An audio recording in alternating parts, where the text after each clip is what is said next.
Doctor APJ Abdul Kalam, जिनका बचपन संघर्षों में बीता, पर उन्होंने आत्मबल से देश के सर्वोच्च पद तक का सफर तय किया। कहानी कुंवर रुद्र एक प्रतीक है उस हर बच्चे का जिसे समाज ने कभी अस्वीकार किया, और उस हर मां का जो समाज से लड़कर भी अपने बच्चे के लिए खड़ी रही। यह कहानी आईएएस अधिकारी बनने की तैयारी कर रहे युवाओं के लिए प्रेरणादायक है, क्योंकि यह सिखाती है यदि विश्वास है तो परिवर्तन संभव है। नीलवर्ण के चांदी के महल में एक दिन खुशी की लहर दौड़ गई जब रानी चंद्रिका को मां बनने का सौभाग्य प्राप्त हुआ। राजा समुद्रसेन और प्रजा ने उत्सव मनाया। मंदिरों में घंटियां बजीं और गलियों में फूल बिछाए गए। लेकिन भाग्य ने एक क्रूर खेल खेला। 9 महीने बाद जब रानी ने अपनी संतान को जन्म दिया, पालने में कोई शिशु नहीं बल्कि एक काला कौआ था जिसकी आंखें रात की तरह गहरी थीं। महल में सन्नाटा छा गया। प्रजा में भय और अफवाहें फैलने लगीं। यह कोई शाप है, कुछ ने कहा। यह राक्षस का बच्चा है, दूसरों ने फुसफुसाया। राजा समुद्रसेन, जिनका दिल भारी था, ने कौए को जंगल में छोड़ने का आदेश दिया। हमारी प्रजा इसे स्वीकार नहीं करेगी, उन्होंने दुखी स्वर में कहा। लेकिन रानी चंद्रिका ने पालने की ओर देखा, जहां कौवा अपनी छोटी आंखों से उसे देख रहा था। उसने कहा, यह मेरी संतान है, चाहे यह कौवा हो या इंसान, यह मेरा ही अंश है, मैं इसे त्याग नहीं सकती। उसकी आवाज में दृढ़ता थी और आंखों में प्रेम की चमक। राजा ने रानी की बात मान ली। रानी ने कौए को रेशमी कपड़ों में लपेटा, उसे अपने कक्ष में रखा और उसका नाम रखा कुंवर रुद्र। उसने उसे उसी प्रेम और देखभाल से पाला जैसे किसी राजकुमार को। वह उसे कहानियां सुनाती, गीत गाती और महल की छत पर ले जाकर तारों को दिखाती। प्रजा ने रानी का मजाक उड़ाया, पर चंद्रिका ने कभी परवाह नहीं की। वर्ष बीत गए। रुद्र बड़ा हुआ, उसका काला पंख चमकने लगा और उसकी आंखों में एक अनोखी बुद्धिमत्ता थी। लेकिन एक रात जब चांदनी पूरे नीलवर्ण को नहला रही थी, रुद्र अचानक गायब हो गया। रानी ने उसे हर जगह खोजा, कि छतों से लेकर नीले पहाड़ों तक, पर वह कहीं नहीं मिला।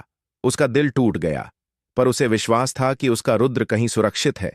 10 साल बाद नीलवर्ण पर एक भयानक संकट आया। एक राक्षस अग्निमुख, जिसके शरीर से आग की लपटें निकलती थीं, ने राज्य पर हमला कर दिया। उसकी लाल आंखें भय पैदा करती थीं और उसकी हर चाल से गांव जल उठते थे। प्रजा भयभीत थी और राजा समुद्रसेन की सेना राक्षस के सामने बेबस थी। तभी नीले पहाड़ों के जंगल से एक दिव्य योद्धा प्रकट हुआ। उसका कवच काले चमड़े का था और उसकी तलवार चांदनी की तरह चमकती थी। उसकी आंखें गहरी काली थीं, जैसे रात का आकाश।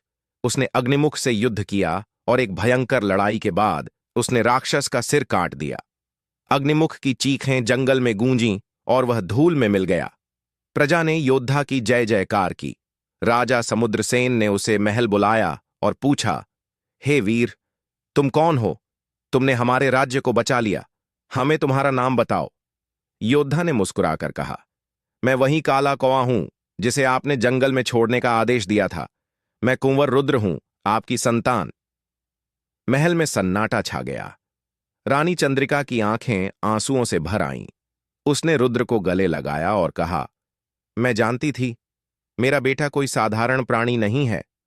रुद्र ने अपनी कहानी सुनाई। उस रात जब वह गायब हुआ, उसे जंगल की वनदेवी ने बुलाया था। वनदेवी ने कहा, तुम्हारी मां का प्रेम और विश्वास तुम्हें शाप से मुक्त करेगा, लेकिन पहले तुम्हें अपने भीतर की शक्ति को पहचानना होगा। वनदेवी ने उसे एक जादुई तलवार दी और उसे योद्धा बनने की शिक्षा दी। रुद्र ने वर्षों तक जंगल में प्रशिक्षण लिया और जब नीलवर्ण पर संकट आया, वह अपने राज्य को बचाने लौटा। रानी ने कहा, तुम्हारा रूप चाहे जो भी हो, मेरे लिए तुम हमेशा मेरे बेटे रहे। मेरे विश्वास ने तुम्हें यहां तक पहुंचाया। राजा समुद्रसेन ने रुद्र से माफी मांगी और उसे गले लगाया। प्रजा, जो कभी उसका मजाक उड़ाती थी, अब उसके सम्मान में सिर झुकाने लगी। रुद्र को नीलवर्ण का युवराज घोषित किया गया और वह अपने माता पिता के साथ प्रेम और शांति से रहने लगा। शिक्षा यह कहानी सिखाती है कि सच्चा प्रेम और विश्वास किसी को भी बदल सकता है। मां का बिना शर्त प्यार और धैर्य हर बाधा को पार कर सकता है और सच्चाई हमेशा जीतती है। यह कहानी दिखाती है कि समाज बाह्य रूप और पूर्वाग्रहों के आधार पर मूल्यांकन करता है, जबकि एक माँ अपने हृदय की गहराई से सच्चाई को पहचानती है। जब पूरी प्रजा और यहां तक कि राजा तक किसी कौए को शाप मानकर त्यागना चाहते हैं, तब रानी चंद्रिका एक आदर्श बनकर उभरती है। वह त्याग नहीं करती, बल्कि प्रेम देती है। रुद्र न केवल एक योद्धा बनता है, बल्कि एक ऐसा नेतृत्वकर्ता बनकर उभरता है जिसे पहले समाज ने नकारा था।